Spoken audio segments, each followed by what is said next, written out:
questa canzone, lo spirito era proprio contro lo spopolamento che sta avvenendo in Sardegna, per la disoccupazione, l'abbandono di tutti questi ragazzi sardi che vanno via appena si laureano o diplomano, e quindi abbiamo deciso io e lui che forse c'era bisogno di far uscire dalla Sardegna un canto che invitasse tutte le altre persone, i sardi a rientrare e ovviamente anche gli imprenditori esterni a venire qua in Sardegna e costruire con i sardi nuovi posti. Lo tengo io il microfono, grazie Carlo, e il brano si intitola Venite in Sardegna, ascoltate tra parentesi l'isola che c'è. Tra parentesi l'isola che c'è, non l'isola che non c'è. Bravo Gennaro.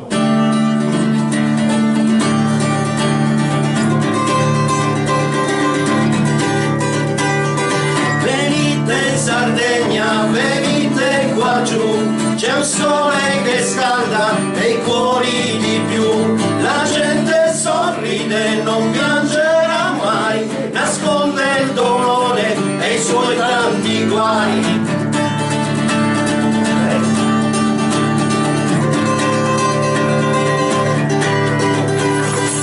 Qui vale a camminare sul mare e col gran vento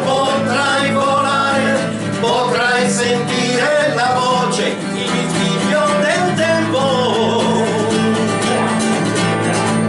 Terra di streghe, silenzi e giganti, terra di antiche leggende, di canti, di balli, di danze tribali, di mille colori.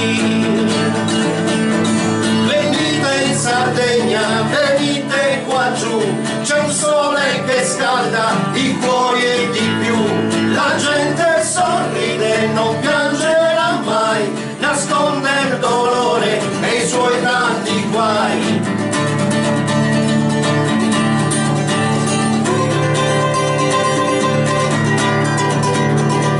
Terra di miti e di santi patroni, qui c'è buon vino e forti emozioni, tra Caslaune e das Gocius e un'Ave Maria. Venite in Sardegna, venite qua giù, c'è un sole che scalda e il cuore di più, la gente sorride, non piangerà mai, nasconde il dolore e i suoi tanti guai.